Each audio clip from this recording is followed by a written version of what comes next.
Good morning and good afternoon. Welcome to the Weekend Wellness Hour show. I'm very excited to have on today a recently new friend. I met her through a mutual friend, Katie McIntyre, and she's going to come and talk to us about a concept called core belief engineering.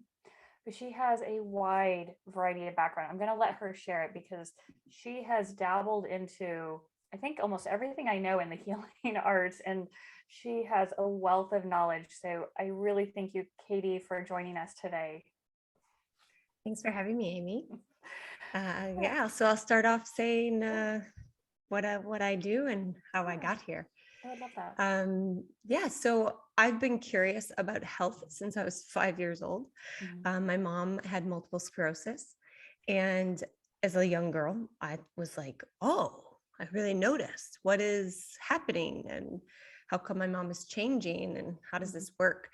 And so you move through life being curious about, the things that matter to you most. And that's led me down really loving anatomy and chemistry and physics. I went into pre-med, then I went into sports med. And I just learned that I'm a natural at healing. So healing is this art form, right? It's a little bit of this, a little bit of that. What are the ingredients that makes a nice healing process? And so I understood it on a physical level. And then I started to explore it on what does it mean on an emotional level? And then on an emotional level, also mental level. And with all of that, you kind of get into a spiritual level. So you recognize that it's actually all levels simultaneously healing at once that actually makes the biggest impact. And whether you're aware of that's what's happening anyway, it is happening on all levels, healing. So it came down to knowing, what is conscious and what is unconscious. We can easily hurt our ankle. And we can understand that by making sure we stand on our ankle and work on our ankle and ice it and do all these things for it, that will help it heal. If we don't understand any of that, well, the ankle's probably still going to heal, but to what degree? Right. So consciousness or understanding, your awareness, those are all key factors in how well you're going to do anything. Right. And we only know what we know at the time that we know it. Right. Yeah. And so through my journey, I've just taken one step at a time, using whatever resources I have and adding to them and using them and experimenting with them. I'm very much a scientist at heart. And I was also raised very spiritually. So that combination I think is always one. And I think we became along the journey that was separated, right, in society. And I'm one of those that know that they one goes into the other eventually. Right? Yeah. And so after graduating in sports medicine as an athletic therapist, I was challenged in my life to discover, what is really the meaning of life. I had somebody that was my first love died tragically. And that tragedy made me realize, how do you really heal from tragedy very fast? It was an opportunity to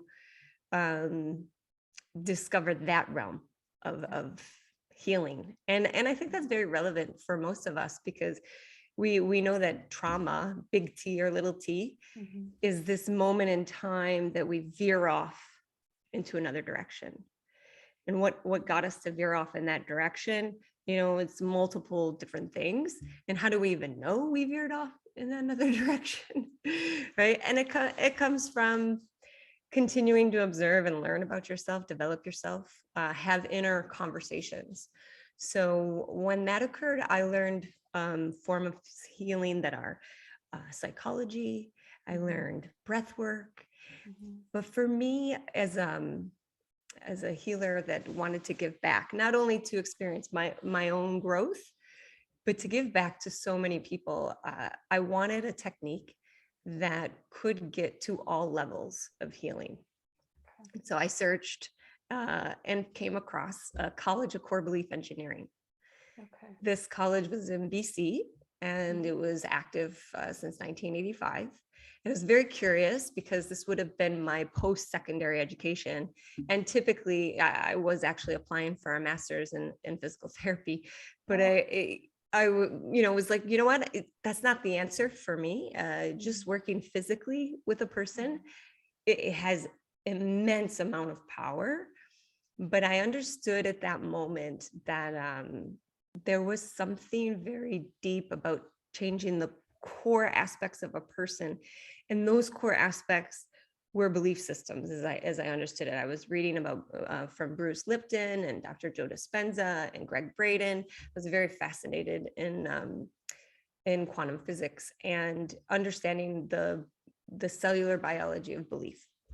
And so when I came across a school specifically for core belief engineering, I was like enamored and wondering and curious. So I researched into it and experimented with it myself before signing up for that education. Okay. And just the first process, we call it a process, which I love. Yeah. The process of core belief engineering is a 4 to 6 hour process. So real quick, what, in layman's terms, if you don't have any experience in healing or anything, what does core belief engineering mean? As basic as you can get for me. Yeah, I'm gonna do my best on that one. Sure. So when it comes to healing, as I understand it, there's an inference, a filter that we take, external versus internal, and what we take in, who we are, and what we give back. That filter, and we can also say the breath does that, right? It brings air in, brings it out. So each cell has this filter called the cell membrane. And we are now multiple layers of these filters, right? Whether you say it's fascia, skin, energy fields, whatever you want to identify the filter as being. That filter has an understanding in it. It's a passageway, right? Think of it as a gateway from you to the world. It's a connector. And that understanding could be called a belief, a value, something that you stand on, an understanding, right? That belief can determine the experience. For example, say me as a person, I have a belief in me that believes I'm good enough. Like, I will talk to you with a smile and genuine sense of myself and know anything I say is good enough. But say I also have a belief inside of me, another filter system that is afraid I'm not good enough. And so there will be times, certain things that come into me or that I experience inside and portray out that are questionable, are insecure. Maybe I'm like, maybe that's not good enough. Oh no. Right? And both beliefs will trigger different neurological responses. They'll trigger a different state. One where I'm good enough, maybe I'm breathing calmly and I'm laughing, I'm smiling, I'm having different hormones sent to my body. The other one, I'm worried. I'm like, oh no, what if this person judges me? Because that's what it means to not be good enough. You're being judged at some point. Or what if I'm not good enough for myself? Oh, I did such a terrible job, right? Now there's a different breathing pattern and there's a different neurons being sent and different hormones, right? So what I do with people is it isn't necessarily that momentarily shift from, stress to not stress, let's say. It's truly a sense of their self that we're getting to. Is why we call it core belief engineering. So let me kind of see if I can get this. You're taking the beliefs that people have, they're kind of the filters for their experience. And we're looking at what are those beliefs, and are those beliefs appropriate to what you want? And if not, let's change those beliefs. So you're basically re-engineering yourself and your responses to different experiences because of that belief filter, as we call it. Is that good? 100%. You Okay. nailed it. Okay. So how does someone know they need to go through this process? Does everyone need to go through this process? Or is it kind of, you're going on this self-discovery journey and maybe this is one of your good routes for you? How do you determine who needs it? Great question. So from my experience, and I've been doing this for about 12 years now. Okay. I have noticed that we all carry very old, societal, ancestral, outdated beliefs in ourselves. Okay. And because of that, they create suffering or different ailments, right? Different experiences of disharmony, disconnection, dissociation, right? And so the way that the beliefs are structured in you, this isn't something you can just become aware of and then expect it to change. Okay. Because it happens in a different sense of the self. In a different, it's you got to get to the actual gateway, to the filter, right? That is specific to that belief. And you can't just think from your logic brain and from your ways of managing your whole life. This is a different filter. This is a different way of operating. Okay. So there are things that we can do that support ourselves and care for ourselves and love ourselves.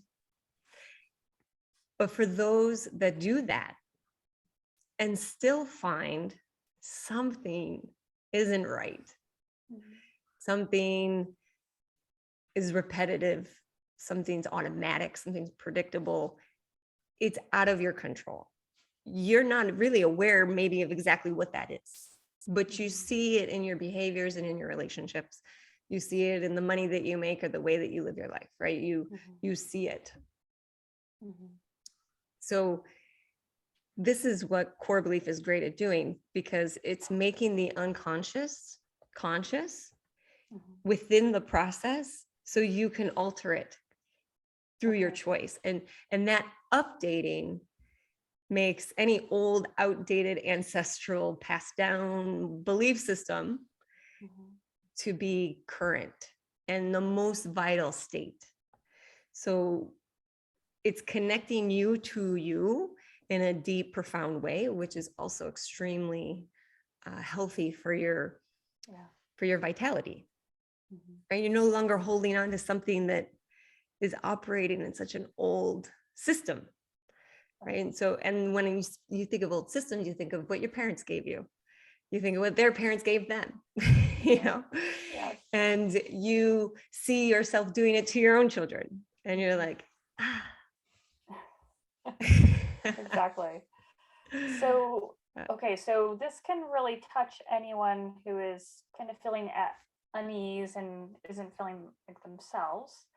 So then what's the next step for a person?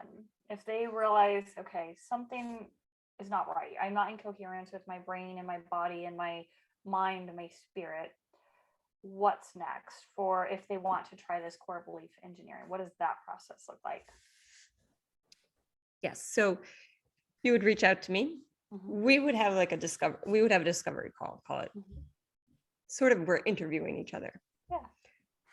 We want to make sure we're a good fit. There are other core belief practitioners in the world, right? And you want to make sure that the person that you are going to kind of discover who you are with is somebody that you feel comfortable doing that with.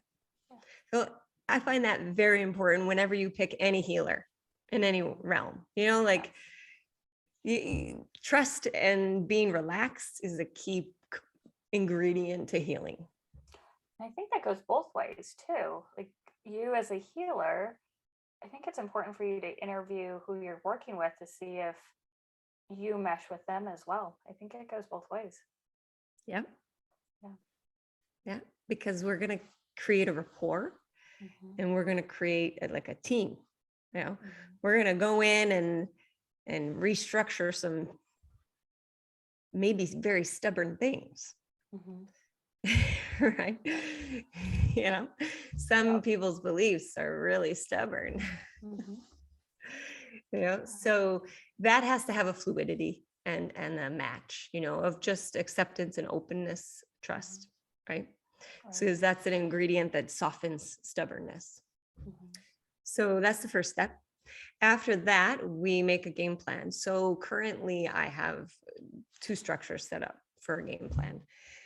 One is you do 3 months of mentoring that each week we meet and we start to consciously become aware of the beliefs. And we start to see what we can shift just by that awareness. There is a lot we can shift by awareness. And then all of a sudden we get the true depth of, oh, that's the big picture here. That's the biggest filter that is holding almost all filters in place of everything else. That's how I like to work. After we discover that, we take the full day and we work on that. Okay. Yeah. And so I can explain what that process is for that full day. Yeah, why don't you go into that? Because that's for someone who is looking for help. Usually we see people meet on a weekly basis with a psychologist or a therapist or a counselor, and it takes a while time-wise to go through a process as they're continually adjusting. So this is something of a little bit of a different process where you're doing it all in a day. So why don't you tell us a little bit about that? Like, can your mind and body handle something that intense, or is it not intense? Yeah, so it is intense in its meaning. Okay. Right? So however you process that is to each person's individuality, right? So at the start of the process, whether you've been mentoring with me or not, or you've done any other awareness work, whatever, wherever level you're at the start of the day, we're coming up with a clear contract for yourself. They're statements, right? You're looking to change statements. So we want to know what you're changing the statements into.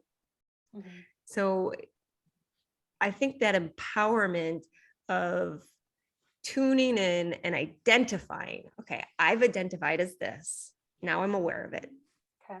I've been acting and being and investing my life in the way that I see myself and I see others and I see life for probably your whole life, probably a very long time. Yeah. So it's important that you recognize, okay, so that's what I've been doing. And this is what I want to be doing. Right. Often the most limited beliefs have come from force or traumatic experiences, have come from that not having any other choice. You're just developing in the environment. That's the environment you're in, and that's the information you're getting.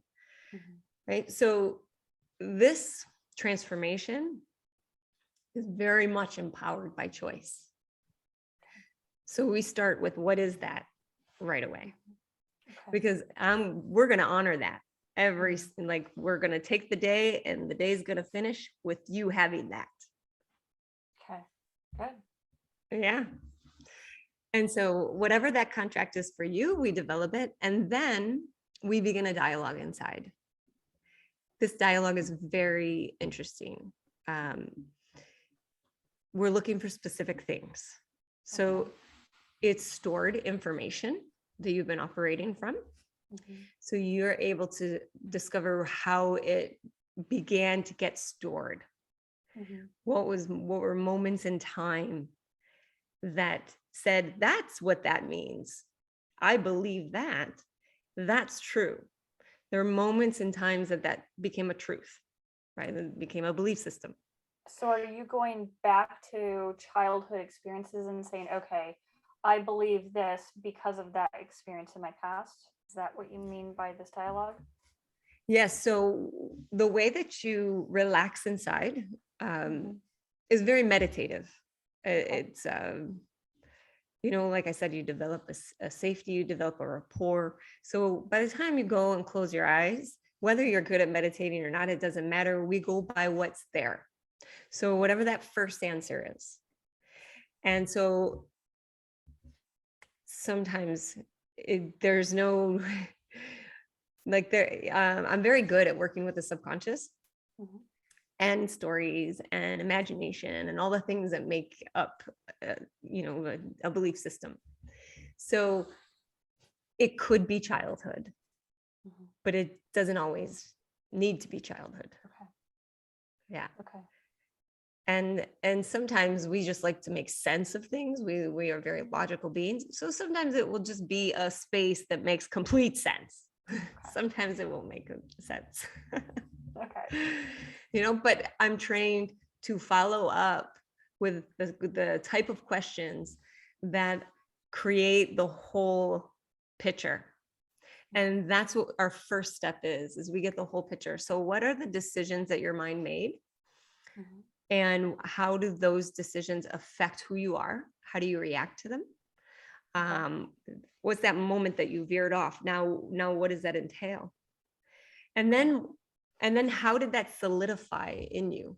How did that become, such a belief that you've now operated from, conscious or unconscious too? How did that get there? So we uncover that whole story. Okay. And so because you're navigating this, like I'm asking you questions, but you're asking them inside, you're the navigator. Yeah. There's nothing that is like instilled or implanted, right? So it's very much an organic and real process specific to you. It's your own process. And that is really great. I used to do a lot of healing practices where I was the one tuning into them, moving energy, massaging, doing points, prescribe, like giving food recommendations and supplements and all of these things to interject, things to external apply. Yeah. Yep.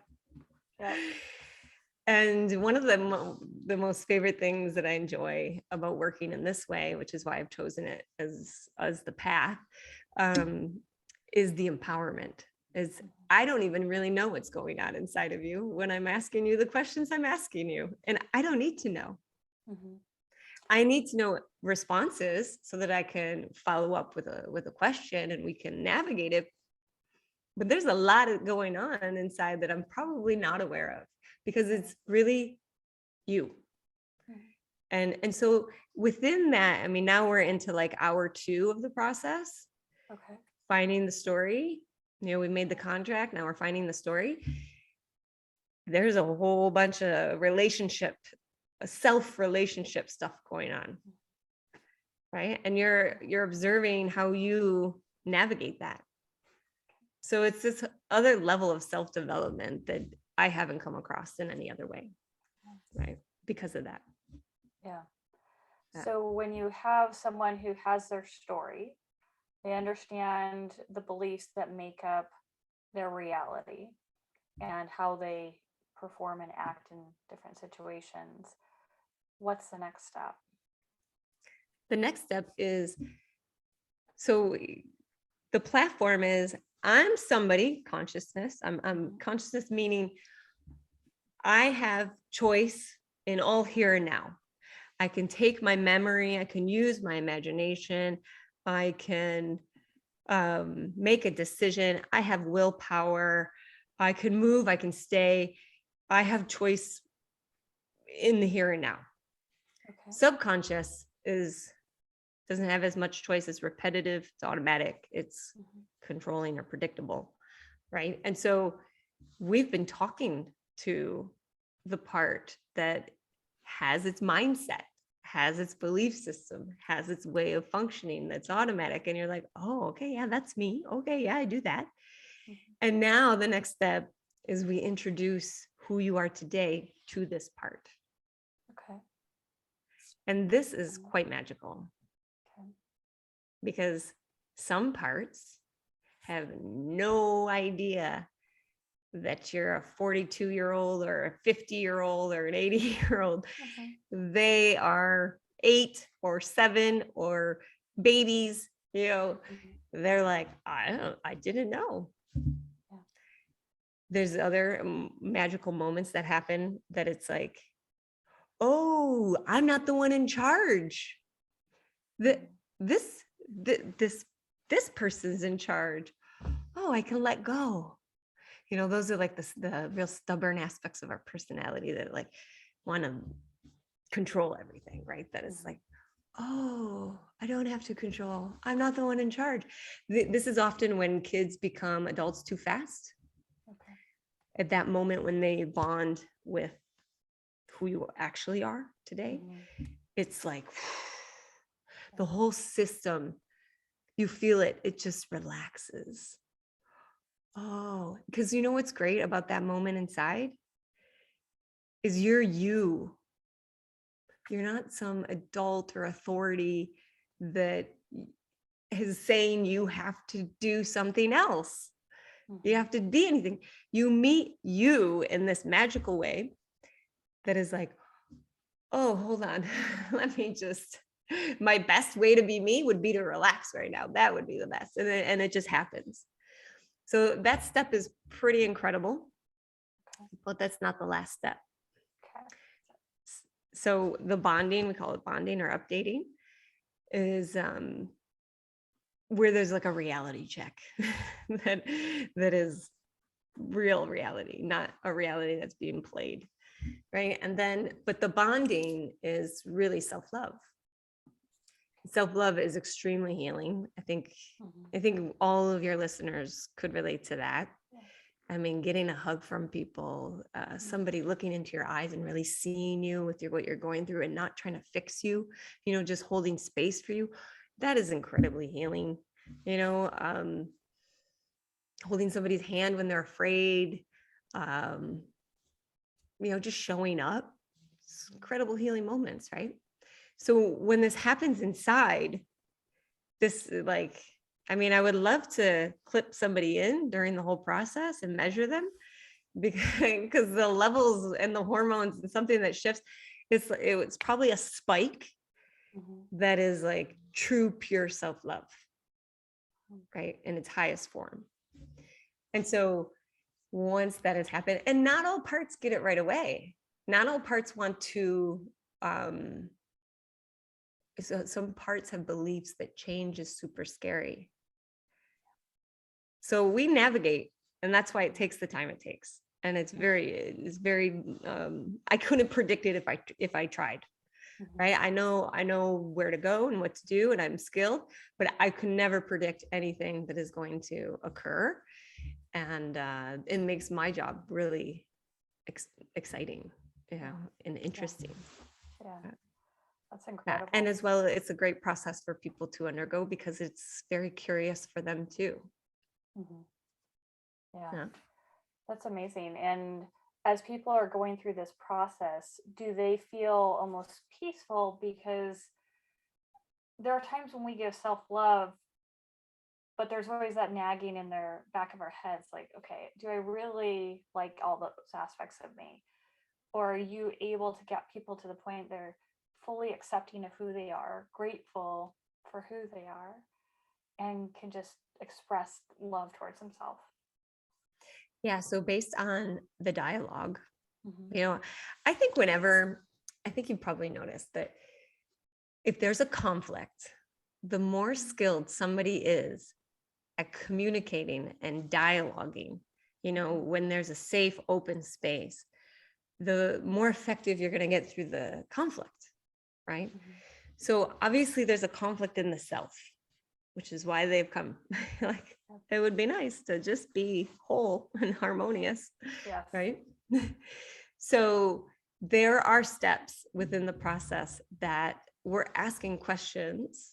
For example, asking the part, are you in agreement with the contract that was made today? Now, this is a very valid question, right? Because, and is there anything you want to add? Is there anything that, you don't agree with? Right. Giving the opportunity for each step of the way to be in choice allows whatever voice or hesitation or resistance to work itself through with respect. Right. And so the next step of the process would be to dive a little bit deeper into the whole system of the beliefs. Okay. Because then it would be like, okay, well, this rebuttal means this. Okay, well, what do you believe about it? Grown-ups, I don't want to grow up. I don't want to be a grown-up. I want to stay as a child. How come? Because grown-ups don't have any fun. All right, there's a belief. All right. Yeah. Okay, where did you learn that? My mom was so serious all the time. She never played with me.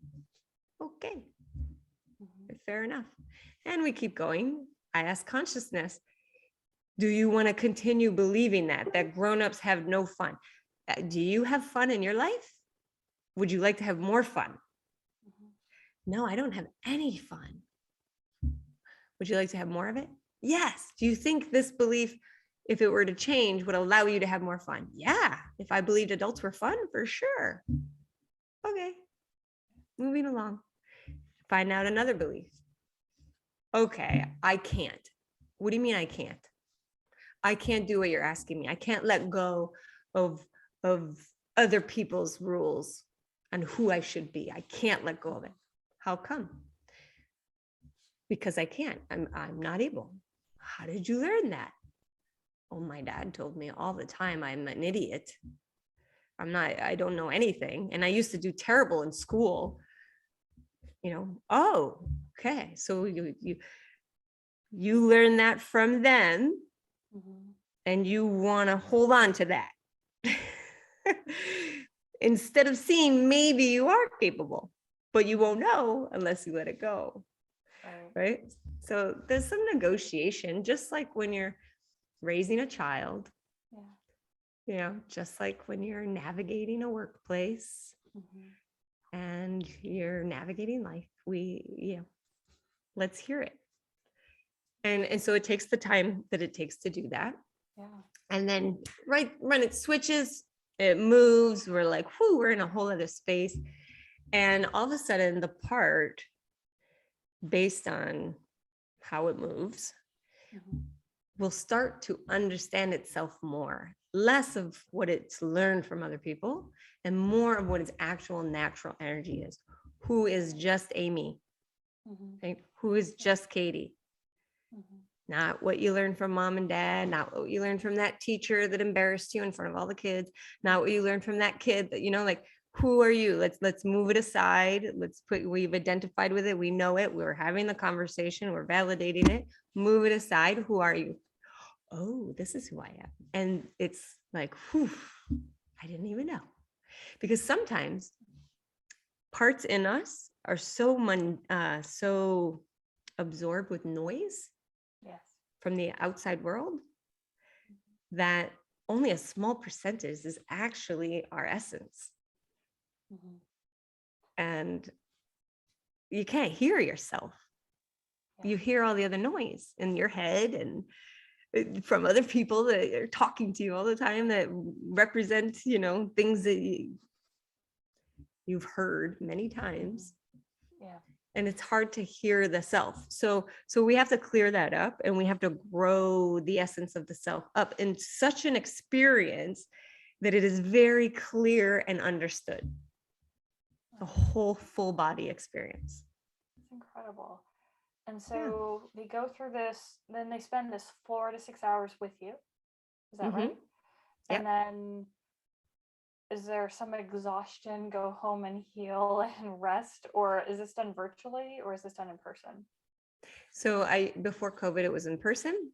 And I have learned from COVID that this is a beautiful process virtually for many reasons. You have your own space, you get to eat your own food, you get to sit yourself in your own comfortable chair. It's part of your own thing. Yeah. And then so after, yes, go ahead.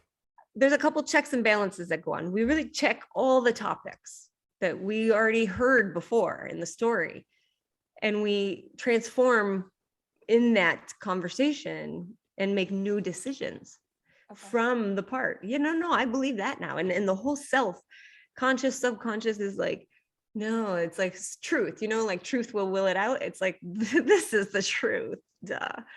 And so the truth really sinks in. It sinks into the tissue, right? Into who you're like, that's who I am, duh. I kind of always knew it, but it was just too quiet. Or maybe that's what it was always trying to like fight the other noise. So once it's cleared, it's very elating. It's very, you literally feel your essence of core life force, right? That is beyond most belief systems that exist in society today. But it's really just a baseline core essence, simple truths. I'm okay. I am me. I am love. And we just look at, well, how does that form in your life then today? You were doing this, you were saying this, you were acting like this, you were identifying with this. What does that look like in your life? How is that going to play out? We love to look ahead and we like to know who we are. Yeah. It's super important. So we navigate that for a bit of time before we end the session. Okay. Then I make a customized meditation that is your belief systems with your own words that I traveled with you through, that is really the anchoring of your truth. So you can listen to that if you choose for the next week, just to let it marinate and sink in more. But I know practitioners that don't give that. They might give a summary. And essentially we all give a review 2 weeks later. Okay. So that we can check. What's this like for you? And we do it about a week or two because you have to live life. You have to have the experiences that show up. Oh, that I had a similar experience, but in a different way, or I had a completely different experience. Oh, okay. So what was that like? And who, how did that feel? And what did you think about it? And so that helps integrate the change. And those sessions are mandatory for me because not only do I get closure, right? It's part of change that's important, because along that journey, you do have to, some people say I regress or like I revisited or, oh, that's going to come back. To me, that's a very, if you know how the body heals, you'll know that it sinks into channels, pathways, right? Even neurological pathways. It's like, we just made new ones. Okay. So you need to let them grow like a plant. You just seeded new neurons. You got to let them grow. Right. Yeah. And so validation is extremely important. Noticing any little thing. Speaking to loved ones, telling them, okay, I'm going through some changes, listening is good. Feel, all the senses that activate that. And then the regression part is really your opportunity to revisit the state and decide, actually, no, I'm this. And that's really important to do, because that kind of solidifies, okay, this pathway is no longer needed. Right. We're done here. Yeah. We're going this way. Yeah. Right. And that's neat. I can imagine that 2-week meeting as well. You can see, was there anything that was left behind or not as refined into a new way of existence that maybe you need to spend a little bit more time on, right? Exactly.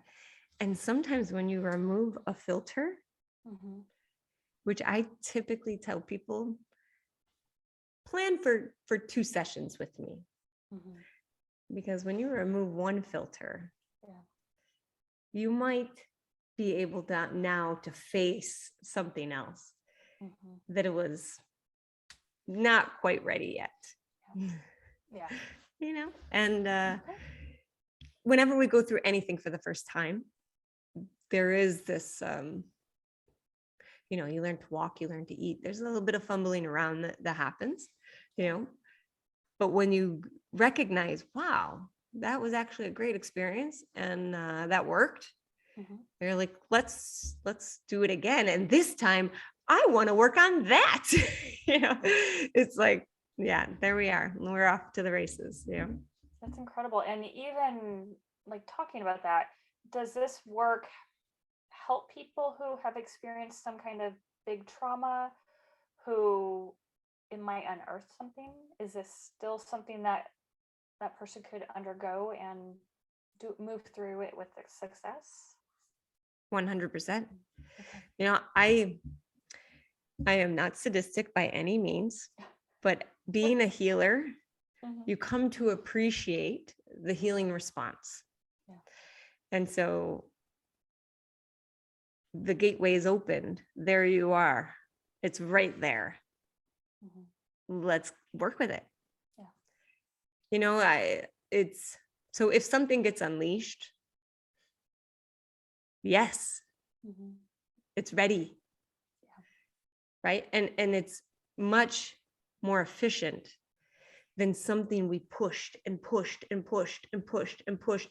And we can, like, how much more is it going to take to get to that? You know, how much are you going to allow that to come out? You know, this scar tissue, right? It layers, it layers, it layers. And now I have this thick, overgrown scar tissue on it. Well, we might have to work on that scar tissue to get to that, so we can restructure it so that it can actually be cleared, right, and heal.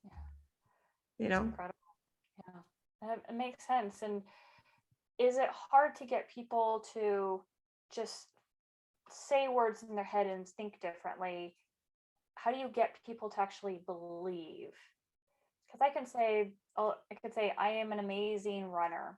I'm an amazing runner, an amazing runner. But until I maybe go run Boston, I may not actually believe that. But there's some value into saying I'm an amazing runner before I go run the Boston Marathon.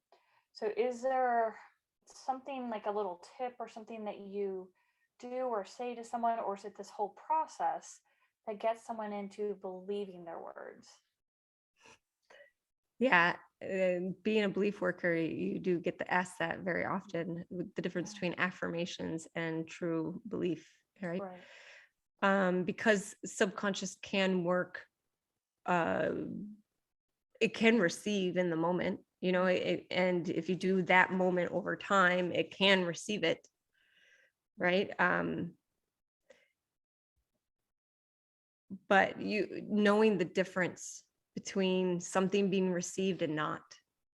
You know, if you tell yourself, I am a great marathon runner, and you feel that, and even if it's like not 100%, you could still feel it, you know, okay, work with that.